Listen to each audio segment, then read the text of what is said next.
긴 시간 공부를 한 사람 입장에서 저처럼 오래 하지 않고 단기간에 끝내려면 어떻게 문법 공부를 해야 할까에 대해서 고민을 해봤습니다.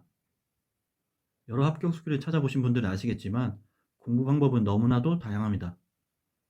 그렇기 때문에 제가 말씀드린 것들도 하나의 의견이라고 생각하시면 좋을 것 같습니다. 공부를 어느 정도 하신 분들은 참고해 주시면 좋을 것 같고, 공부를 제대로 시작하신 지 얼마 안 되신 분들에게는 도움이 되는 부분이 분명히 있다고 생각합니다. 이번 영상 전체 순서를 말씀드리면, 일단 크게 제가 했던 문법 공부에 대해서 공부했던 기간, 내용 범위, 그리고 단권화와 공부 방법을 중심으로 말씀드리고, 제 경험을 바탕으로 추천하는 효율적인 문법 공부 방법에 대해 말씀드리겠습니다. 먼저 제가 했던 문법 공부에 대해서 말씀드릴 텐데, 임용에 투자했던 시간부터 말씀드릴게요. 저는 2011학년도부터 시험을 봤었고, 다음 표와 같이 공부한 시간을 정리할 수 있습니다. 표에서 빨간색으로 표시한 부분이 올인을 한 기간입니다. 되돌아보면 저는 2016학년도 시험까지가 제대로 공부했던 기간이었고, 그때까지 총 2년하고 6개월 정도 올인했다고 볼 수 있을 것 같습니다. 그 이후로는 학교에서 일하면서 담임도 했고 업무도 많았기 때문에 공부할 시간이 많지 않았습니다. 2017학년도 시험부터는 TO가 나오기 전후 두세 달 정도 공부했는데, 문법은 정리했던 단고나 자료를 다시 보고, 그리고 새로 나온 개론서를 발췌독하고 시험을 봤습니다. 다음으로 제가 공부했던 내용의 범위를 말씀드릴게요.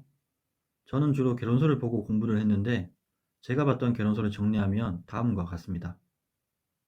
앞서 말씀드린 것처럼 2016학년도까지 공부에 집중했기 때문에 2016학년도 시험 이전에 문법을 단권화하여서 책으로 만들었습니다. 제시대 목록에서 진하게 표시가 된 개론서가 제가 단권화할 때 활용한 개론서들입니다. 2016학년도 시험 이후부터는 새로 출간되는 개론서를 읽어보고 새로운 내용이 있는 부분은 발췌독하였고, 나머지는 기존에 정리했던 단권화 자료를 반복해서 공부하고 시험을 봤습니다. 저는 단권화를 다음 사진과 같이 대표적인 영역 4가지로 나눠서 했습니다. 나머지 영역인 을미, 어휘, 화용 같은 영역은 전 영역이 나와 있는 한국어 문법 총론과 학교 문법과 문법 교육을 참고했습니다. 단권화한 책을 간단히 보여드릴게요. 단권화한 책은 총 550쪽 정도의 분량이 됩니다. 처음에는 직접 필기하면서 만들었는데, 몇 년 하다 보니 개론서 원문을 보는 게 공부에 더 도움을 주는 것 같고, 필기로 만들기에는 한계가 있어 한글 파일로 만들게 됐습니다. 저는 이 단권화가 합격에 도움이 되었다고 생각하지만, 이러한 단권화 과정은 솔직히 효율성이 떨어진다고 생각합니다. 제가 오래 공부한 이유가 될 수도 있겠죠. 그래서 1년 안에 승부를 보시기 위해서는 단권화 하는 것을 추천하지는 않습니다. 제가 단권화한 책을 공부한 방식에 대해 간략히 말씀드릴게요. 단권화한 책은 다음처럼 5가지 특징을 담고 있습니다. 처음부터 정한 건 아니고 하다 보니 이러한 원칙이 만들어지더라고요. 이건 제가 문법을 공부했던 방식이라고 생각하시면 됩니다. 첫 번째 단권화 방식으로 동일한 주제끼리 함께 모으기입니다. 왼쪽에 띄운 사진은 제가 단권화한 책의 일부분인데, 보시는 내용은 상단에 히읗의 음절말 평파열음화라고 주제가 나와 있죠. 이와 관련된 개론서 내용들을 모았습니다. 보시면 국어 의문론 강의도 있고, 국어 교육을 위한 현대국어 의문론도 있고, 아래에는 말소리도 있죠. 그래서 공부할 때 특정 내용에 대해서 개론서에서 다루는 모든 내용을 보려고 했습니다. 이렇게 정리하면 개론서별로 같은 내용을 다르게 표현하는 경우도 알 수 있고, 특정 내용에 대해 상반된 관점을 가지는 경우가 있는지도 알 수 있습니다. 저는 내용과 관련해서 단권화 방식 4번째로 제시한 것과 같이 내용에 대한 제 생각을 메모했습니다. 보시는 것처럼 추상적인 기저형과 연관이 된다는 것 같다나 개론서별 내용이 같다는 게 메모돼 있죠. 이렇게 해당 내용에 대한 제 생각을 메모해서 다시 볼 때 내용을 좀 더 쉽게 이해하려고 했습니다. 또 다음 오른쪽 사진을 보시면 단고나 방식 두 번째 요소처럼 내용의 기출 연도를 표시했습니다. 가장 위는 2001년 1차 5번이란 표시고 두 번째 줄은 2009 모의평가 1차 15번이라는 표시입니다. 이런 식으로 관련 기출을 표시하면 다시 볼 때 좀 더 자세히 보게 되더라고요. 그리고 제가 단고나 방식에 세 번째로 제시한 것과 같이 키워드나 개념어를 형광펜으로 표시했습니다. 좀 많이 표시되어 있긴 한데 가장 중요한 키워드는 주황색 형광펜을 사용하였고 노란색 형광펜도 답안 서술에 도움이 될 수 있는 단어들을 했습니다. 이렇게 특정 문법 용어들을 좀 더 주목해서 기억하려고 했고 특히 기입형이나 서술형 답안 작성에 도움이 됐습니다. 이러한 단권화에서 제가 중요하게 생각했던 점은 개론서에 있는 문장을 그대로 가지고 오는 겁니다. 개론서에 있는 문장과 내용의 설명들은 앞뒤 맥락을 바탕으로 이해해야 합니다. 특정 부분에서 자르거나 인위적으로 편집하다 보면 개론서를 쓰신 교수님들의 생각이 잘못 전달되는 경우가 생겨서 결국 오개념이 생기거나 내용의 의도를 잘못 파악하는 경우가 생기더라고요. 그리고 똑같은 개론서 표현도 다시 볼 때 새로운 의미가 파악되는 경우가 흔하게 있기 때문에 최대한 개론서는 원문 그대로 보는 게 좋다고 생각합니다. 학원 강사분들의 교재 중에 좋은 책들이 많지만 개론서 내용을 원문과 다르게 편집한 교재를 보셨다면 원래 개론서를 꼭 보셔야 한다고 생각합니다. 저는 이렇게 정리한 단고나 책을 반복하며 공부했고요. 올인할 때 문법 공부 시간으로 하루에 두세 시간 정도 활용했습니다. 결국 임용에서 문법은 특정 내용 지식에 대한 기억, 예시를 바탕으로 한 문법적 원리, 그리고 다양한 문법적 관점에 대한 이해가 중요하기 때문에 이러한 과정으로 공부했던 건 단권화의 효율성 측면에선 아쉽지만 나머지는 적절한 방식이었다고 생각합니다. 마지막으로 제가 추천하는 효율적인 공부 방법입니다. 임용을 오래 하신 분들은 아시겠지만 저도 오래 공부를 하다 보니 문법에 대한 어려움은 없었던 것 같아요. 임용에서 문법은 답안을 밀려 쓰거나 문제를 잘못 읽은 적을 제외하고는 상대적으로 크게 감점돼서 떨어진 적은 없었습니다. 아마 제가 그랬던 것처럼 영상을 보시는 분들 중에서도 이미 합격자 수준이신 분들도 있으니 적절하게 걸러서 들어주시면 좋을 것 같아요. 제가 생각하는 방법 첫 번째는 자신의 수준이 개론서를 읽을 수 있는 수준인지 점검해 봐야 한다는 겁니다. 처음 공부를 시작한다고 가정하면 개론서를 읽는 데에 큰 지장을 주지 않을 정도로 기본적인 개념에 대해 알고 있는 수준이 되어야 합니다. 만약 기본적인 수준이 아직 안 되었다고 판단된다면 강사분의 강의를 한번 보는 것도 좋다고 생각합니다. 현재 선생님께서 개론서를 읽어 나가는 데에 큰 부담이 없다면 강의를 듣지 않는 게 더 좋을 수도 있다고 생각합니다. 그리고 다음으로 영역별 공부할 개론서를 선정해야 합니다. 어느 정도 범위까지 봐야 하는지에 대해 궁금하신 분들이 있을 것 같습니다. 이건 답이 없습니다.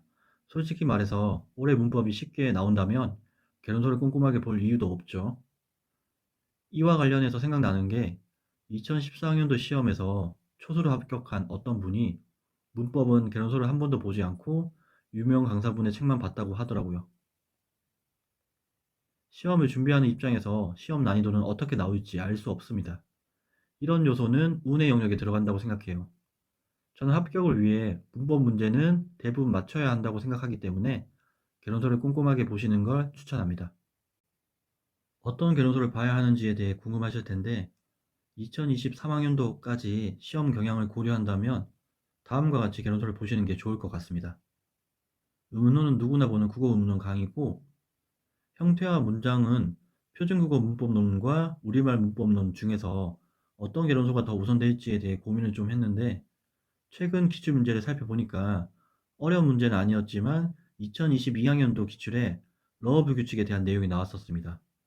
이 문제와 관련된 내용이 개정된 표준국어 문법론에 서술이 되어 있어서 저자도 그렇고 최근의 경향을 더 반영했다고 판단을 했습니다. 다만 제가 공부할 때까지는 우리말 문법론에서 기출도 많이 나왔기 때문에 여유가 되시면 보시는 게 좋겠죠. 그리고 대표적인 영역을 제외한 의미나 어휘 같은 영역은 전체가 설명되어 있는 한국어 문법 총론 2권과 한국어 표준문법을 보면 충분해 보입니다. 제가 시험 보지 않았던 2022학년도, 2023학년도도 결론서를 찾아가며 출처에 대해 정리하고 있는데 어떤 문제가 어떤 결론서를 바탕으로 나왔는지 추후 영상을 올리도록 하겠습니다. 다음으로 이제 결론서를 읽으면서 공부를 해야 하는데 이제 공부 방법에 대한 이야기가 나올 것 같습니다. 특별한 내용은 아니지만 저는 중요하다고 생각합니다. 먼저 특정 주제를 공부할 때 여러 결론서의 내용을 함께 공부하는 겁니다. 이때 영역 전체 체계표가 있으면 좋을 것 같아요. 이건 대표 결론서 목차를 활용해 만들거나 강사분들 자료를 활용하면 좋을 것 같습니다. 예를 들어 형태 영역은 크게 단어의 형성과 품사로 나눌 수 있잖아요. 그리고 품사 안에 품사 통용이란 영역을 정할 수 있습니다. 그럼 품사 통용을 공부할 때 여러 결론서에 해당하는 부분에 대해 나오는 내용들을 함께 공부한다는 겁니다. 결론서별로 유사한 서술도 있고 다른 서술도 있을 수 있습니다. 품사 통용 말고 다른 관점으로 설명하는 결론서 내용도 있기 때문에 다른 관점이나 시각을 확인할 수 있습니다. 그리고 다음으로 결론서를 보시면서 기출된 문제가 있는지 점검해 봐야 합니다. 기본적으로 저는 기출이 정말 중요하다고 생각하기 때문에 관련 내용의 기출이 어떻게 나왔는지 확인하고 체계표를 통해 정리해야 하겠죠. 그리고 기출 안 된 내용 중에서도 중요한 내용이 있으면 중요하다고 표시하거나 메모하면 좋을 것 같습니다. 또 이렇게 공부하실 때 문법 개념어나 답안 서술에 도움이 될 만한 단어들을 표시하면 좋습니다. 문법 개념어, 키워드 등을 표시해서 반복적으로 보면서 머릿속에 넣는 거죠. 이렇게 하면 시험에 출제됐을 때 답안 서술에 큰 도움이 된다고 생각합니다. 이미 많이들 하시는 것처럼 이러한 기출 분석과 결론서를 공부하는 과정을 다른 선생님들과 스터디를 하면 큰 도움이 됩니다. 결론서의 서술에 대한 해석이나 다른 관점들을 함께 대화하고 고민하면 더 깊이 이해할 수 있으니까요.